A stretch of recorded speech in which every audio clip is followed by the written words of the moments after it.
মৰমৰ ছাত্ৰ-ছাত্ৰীসকল, আজি ইংৰাজী গ্ৰামাৰৰ এক গুৰুত্বপূৰ্ণ বিষয় প্ৰিপজিশ্যনৰ বিষয়ে আলোচনা কৰিম।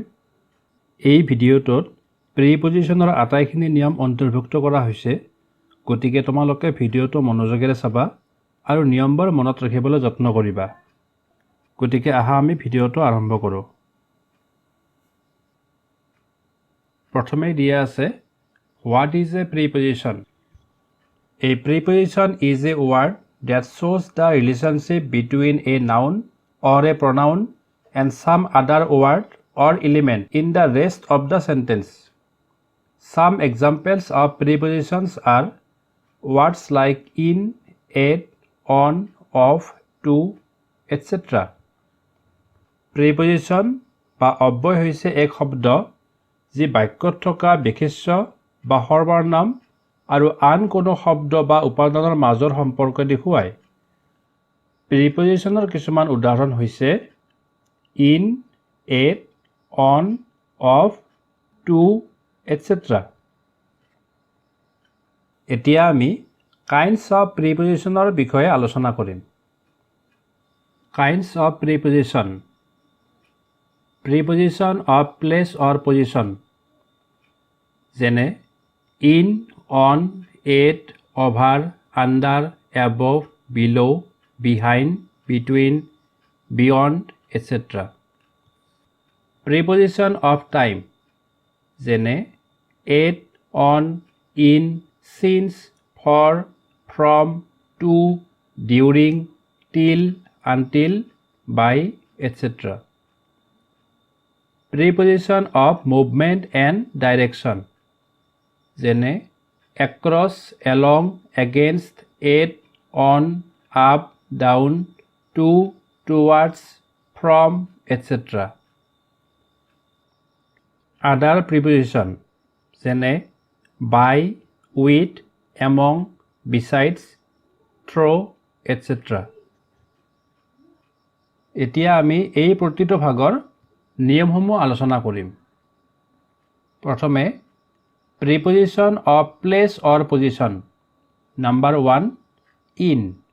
সাধাৰণতে দেশ, প্ৰদেশ, জিলা, ডাঙৰ নগৰ আদিৰ আগত ইন ব্যৱহাৰ কৰা হয়, যেনে my brother is now in England. Number 2, at. সৰু চহৰ, দোকান ঘৰ, চিনেমা হল আদি সৰু ঠাইৰ আগত এট বহে, যেনে is he at home now. Number 3, in. সাধাৰণতে কোনো বস্তু, প্ৰাণী আদিৰ স্থিতি বুজাবলৈ ইন ব্যৱহাৰ কৰা হয়, যেনে the teacher is in the classroom. Number 4, in. কৰ্মস্থলী যদি ঘৰৰ ভিতৰত হয় তেতিয়াহ'লে ইন ব্যৱহাৰ কৰা হয়, যেনে my father works in a bank. Number 5, on.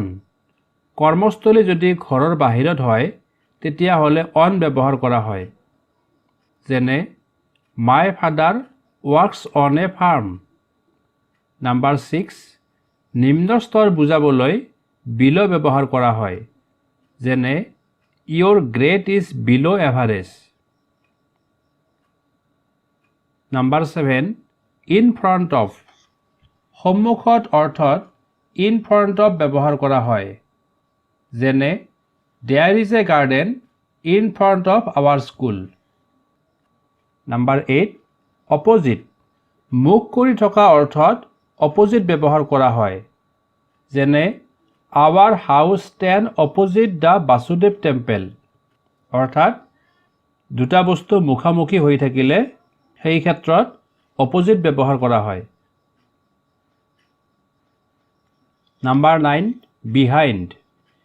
পিছফালে অৰ্থত প্ৰাণী বা বস্তুৰ ক্ষেত্ৰত বিহাইণ্ড ব্যৱহাৰ কৰা হয়, যেনে Sanjay is standing behind Dhiraj. অৰ্থাৎ এজনৰ পিছফালে আনজন লুকাই থকা বুজালে বিহাইণ্ড ব্যৱহাৰ কৰা হয়। Number 10, beside. বিচাইড মানে কাষত, অৰ্থাৎ কাষত বুজাবলৈ বিচাইড ব্যৱহাৰ কৰা হয়, যেনে Come and sit beside me. Number 11. Above. Higher than এই অৰ্থত above ব্যৱহাৰ কৰা হয় যেনে The sky is above our head. অৰ্থাৎ বহু ওপৰত কিবা বুজাবলৈ above ব্যৱহাৰ কৰা হয় Number 12. Over. আৱৰণ অৰ্থত over ব্যৱহাৰ কৰা হয় যেনে Put a white cloth over the dead body. আকৌ অলম্বিকভাৱে ওপৰত বুজাবলৈ over ব্যৱহাৰ কৰা হয় যেনে She hung the calendar over the bookshelf. Number 13. On. কোনো এটা বস্তু ওপৰত থকা বুজাবলৈ on ব্যৱহাৰ কৰা হয় যেনে The book is on the table. তোমালোকে এটা কথা ভালদৰে মনত ৰাখিবা যদি টেবিলৰ ঠাইত ডেস্ক থাকে তেনেহলে it ব্যৱহাৰ কৰা হয় Number 14. Under. তলত বুজাবলৈ under preposition ব্যৱহাৰ কৰা হয় যেনে The cat is under the table. Number 15. Between. দুজন ব্যক্তি বা দুটা বস্তুৰ মাজত কিবা এটা বস্তু বা ব্যক্তি থকা বুজালে between ব্যৱহাৰ কৰা হয় যেনে The table is lying between the two chairs. অৰ্থাৎ ইয়াত দুখন চেয়াৰৰ মাজত টেবিলখন থকা বুজাইছে Number 16. Beyond. কোনো এটা বস্তু বা ব্যক্তি দৃশ্যমান নহলে তেনে ক্ষেত্ৰত বা abstract nounৰ ক্ষেত্ৰত beyond ব্যৱহাৰ কৰা হয় যেনে There is a temple beyond this mountain. এতিয়া আমি preposition of time এই সম্পৰ্কে আলোচনা কৰিম প্ৰথমে এটৰ ব্যৱহাৰসমূহ আলোচনা কৰা হৈছে Number 1. কোনো বিশেষ সময় বা ঘণ্টা বুজালে it ব্যৱহাৰ কৰা হয় যেনে The train leaves at 6 o'clock. Number 2. বছৰৰ কোনো বিশেষ সময়ত উদযাপিত উৎসৱৰ ক্ষেত্ৰত it ব্যৱহাৰ কৰা হয় যেনে I met him at Durga Puja. Number 3. মানুহৰ বয়সৰ ক্ষেত্ৰত it ব্যৱহাৰ কৰা হয় যেনে My father died at 74. এতিয়া ইনৰ ব্যৱহাৰসমূহ আলোচনা কৰা হৈছে Number 4. ব্যাপক সময় অৰ্থাৎ period of time বুজালে in ব্যৱহাৰ কৰা হয় যেনে It rains heavily in June.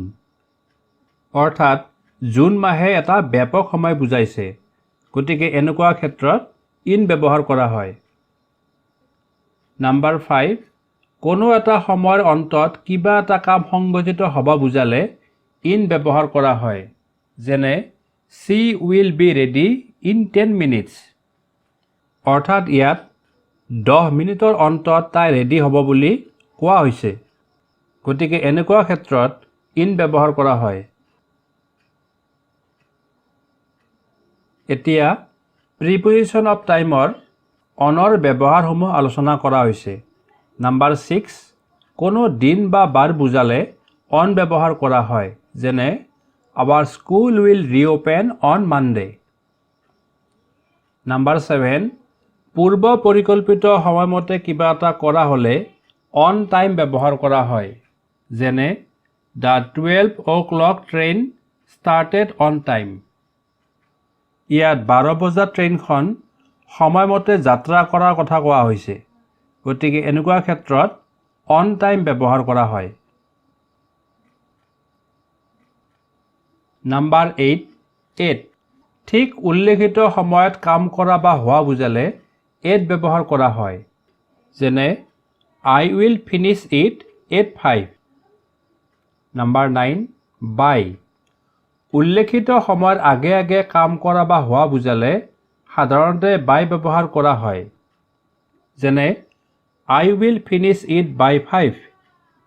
ইয়াত 5 বজাৰ আগতে কামখিনি সমাপ্ত কৰাৰ কথা কোৱা হৈছে গতিকে এনেকুৱা ক্ষেত্ৰত বাই প্ৰিপজিশ্যন ব্যৱহাৰ কৰা হয়। নাম্বাৰ 10 ফৰ সাধাৰণতে ব্যাপক সময় অৰ্থাৎ পিৰিয়ড অফ টাইম বুজোৱা কোনো নাউন বা ফ্ৰেছৰ আগত ফৰ শব্দটো প্ৰিপজিশ্যন হিচাপে ব্যৱহাৰ কৰা হয় আৰু ই যিকোনো টেন্সতে ব্যৱহাৰ হ'ব পাৰে, যেনে I will be here for 3 hours. Number 11 since কোনো এটা কাম নিৰ্দিষ্ট সময়ত আৰম্ভ হৈ বক্তাই কোৱাৰ সময়লৈকে চলি থকা বুজালে since ব্যৱহাৰ কৰা হয়, যেনে I have been here since Monday. Number 12 in কোনো ব্যাপক সময়ৰ শেষত বুজাবলৈ in ব্যৱহাৰ কৰা হয়, যেনে the meeting ended in an hour. ইয়াত 1 ঘণ্টাৰ অন্তত মিটিংখন শেষ হোৱাৰ কথা কোৱা হৈছে, গতিকে এনেকুৱা ক্ষেত্ৰত in ব্যৱহাৰ কৰা হয়। নাম্বাৰ 13 within কোনো ব্যাপক সময়ৰ মাজত বুজালে within ব্যৱহৃত হয়, যেনে he will come back within a week. ইয়াত 1 সপ্তাহৰ ভিতৰত যিকোনো সময়ত উভতি অহাৰ কথা কোৱা হৈছে, গতিকে এনেকুৱা ক্ষেত্ৰত within ব্যৱহাৰ কৰা হয়। নাম্বাৰ 14 before অতীত বা ভৱিষ্যতৰ কোনো পইণ্ট অফ টাইম বুজাবলৈ before ব্যৱহাৰ কৰা হয়, যেনে we reached home before sunset. এই বাক্যটোত ভৱিষ্যতৰ এটা নিৰ্দিষ্ট সময়ৰ আগে আগে কামখিনি সম্পাদিত হোৱাৰ কথা কোৱা হৈছে, গতিকে এনেকুৱা ক্ষেত্ৰত before ব্যৱহাৰ কৰা হয়। নাম্বাৰ 15 during কোনো এটা নিৰ্দিষ্ট সময়ত কোনো এটা কাম চলি থকা বুজালে during ব্যৱহাৰ কৰা হয়, যেনে during floods people suffers a lot. Number 16 till যদি বাক্যত from প্ৰিপজিশ্যনটো নাথাকে তেতিয়া শেষৰ সময় বুজোৱা শব্দৰ আগত till ব্যৱহাৰ কৰা হয়, লগতে ই পইণ্ট অফ টাইমৰ ক্ষেত্ৰত ব্যৱহাৰ কৰা হয়, যেনে we will work till sunset. Number 17 until অনুৰোধ সূচক বাক্যৰ ক্ষেত্ৰত ডিউৰেশ্যন অফ টাইম বুজাবলৈ until ব্যৱহাৰ কৰা হয়, যেনে please stay here until next Monday. এতিয়া আমি প্ৰিপজিশ্যন অফ ডাইৰেকশ্যনত অন্তৰ্ভুক্ত হৈ থকা প্ৰিপজিশ্যনৰ ব্যৱহাৰসমূহ আলোচনা কৰিম। নাম্বাৰ 1 across এফালৰ পৰা আনফালে, বিপৰীত ফালে নাইবা উভয় ফালে গতি কৰা বুজালে across ব্যৱহাৰ কৰা হয়, যেনে the ship sailed across the sea. Number 2 along পোনে পোনে গতি কৰা বুজালে along ব্যৱহাৰ কৰা হয়, যেনে they went along the street. ইয়াত ৰাস্তাৰ কাষেৰে চিধাই গতি কৰা কথা কোৱা হৈছে, গতিকে এনেকুৱা ক্ষেত্ৰত along ব্যৱহাৰ কৰা হয়। নাম্বাৰ 3 up ওপৰৰ ফালে যোৱা অৰ্থত up ব্যৱহাৰ কৰা হয়, যেনে he walked up the stairs. ইয়াত চিৰিৰ ওপৰ ফালে গতি কৰা কথা কোৱা হৈছে, গতিকে এনেকুৱা ক্ষেত্ৰত up প্ৰিপজিশ্যন ব্যৱহাৰ কৰা হয়। নাম্বাৰ 4 down তললৈ নামি অহা অৰ্থত down ব্যৱহাৰ কৰা হয়, যেনে he is climbing down the stairs. ইয়াত চিৰিৰে তললৈ নামি অহাৰ কথা কোৱা হৈছে, গতিকে এনেকুৱা ক্ষেত্ৰত down প্ৰিপজিশ্যন ব্যৱহাৰ কৰা হয়। নাম্বাৰ 5 against হেঁচা প্ৰয়োগ কৰা বা সংস্পৰ্শলৈ অহা অৰ্থত against ব্যৱহাৰ কৰা হয়, যেনে the angry mob pressed against the barricades. Number 6 round এটা নিৰ্দিষ্ট স্থানৰ পৰা যাত্ৰা আৰম্ভ কৰি পুনৰ সেই ঠাই ঘূৰি অহা অৰ্থত round ব্যৱহাৰ কৰা হয়, যেনে we went round the town and took some photographs. Number 7 to লক্ষ্যস্থান বুজাবলৈ টু ব্যৱহাৰ কৰা হয় যেনে হি went to Guwahati yesterday number 8 towards ফালে বা পিনে অৰ্থত towards ব্যৱহাৰ কৰা হয় যেনে হি ran towards the police station ইয়াত পুলিচ ষ্টেচনৰ ফালে দৌৰাৰ কথা কোৱা হৈছে গতিকে এনেকুৱা ক্ষেত্ৰত towards ব্যৱহাৰ কৰা হয়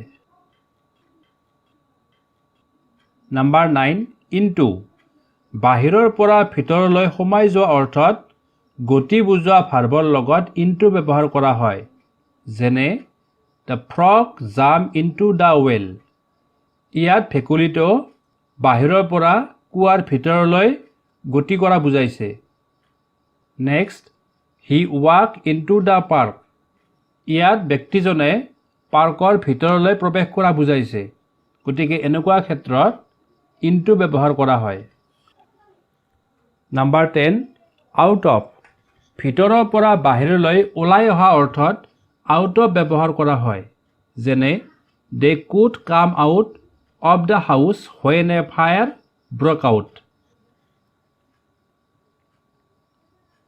নাম্বাৰ 11 throw কিবাহৰ মাজেৰে যোৱা বা গতি কৰা অৰ্থত throw ব্যৱহাৰ কৰা হয় যেনে he ran through the crowd ইয়াত এটা ভিৰৰ মাজেৰে গতি কৰা বুজাইছে গতিকে এনেকুৱা ক্ষেত্ৰত throw ব্যৱহাৰ কৰা হয় নাম্বাৰ 12 off কোনো এক উচ্চতাৰ পৰা পৰি যোৱা অৰ্থত off ব্যৱহাৰ কৰা হয় যেনে the glass fell off the table ইয়াত টেবিলৰ পৰা গিলাচ এটা পৰি যোৱা বুজাইছে গতিকে এনেকুৱা ক্ষেত্ৰত off ব্যৱহাৰ কৰা হয় এতিয়া আমি আদাৰ প্ৰিপজিচনত অন্তৰ্ভুক্ত হৈ থকা প্ৰিপজিচনৰ ব্যৱহাৰ সম্পৰ্কে আলোচনা কৰিম নাম্বাৰ 1 for সাধাৰণতে কোনো উদ্দেশ্য বুজাবলৈ বা কোনো এছোৱা সময় বুজাবলৈ for ব্যৱহাৰ কৰা হয় যেনে let's go for a cup of coffee number 2 among দুজনতকৈ অধিক ব্যক্তি বা দুটাতকৈ অধিক বস্তুৰ ক্ষেত্ৰত among ব্যৱহাৰ কৰা হয় যেনে distribute the clothes among the poor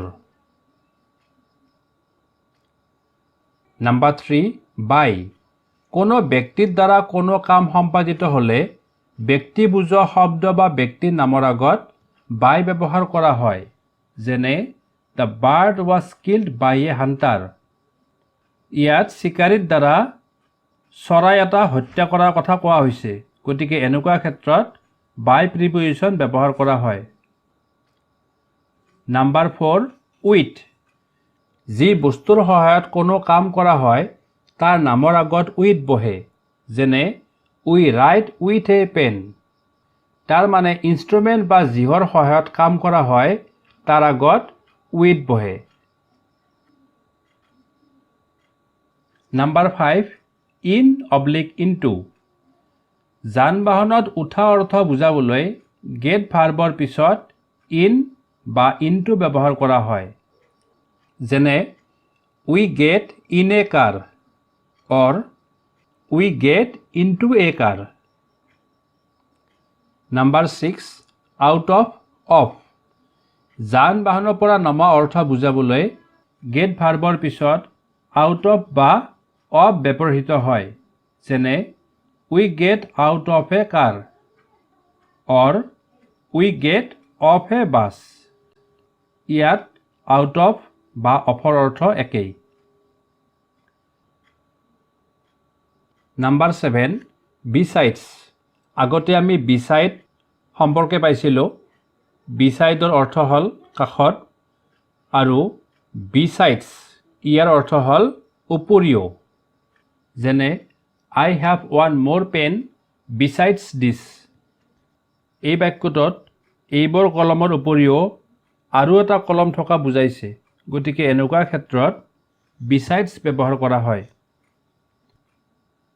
গতিকে আজিৰ ভিডিঅ'টোত প্ৰিপজিচনৰ যিখিনি নিয়ম আছে সেই নিয়মখিনি আমি থুলমূলভাৱে আলোচনা কৰিলোঁ ইয়াৰ পিছৰ ভিডিঅ'ত প্ৰিপজিচনৰ নিয়মসমূহ বিতংভাৱে বা ছবিৰ সহায়ত তোমালোকক বুজাবলৈ মই চেষ্টা কৰিম। গতিকে আজিৰ ভিডিঅ'টো ইমানতে সমাপ্ত হ'ল। ধন্যবাদ।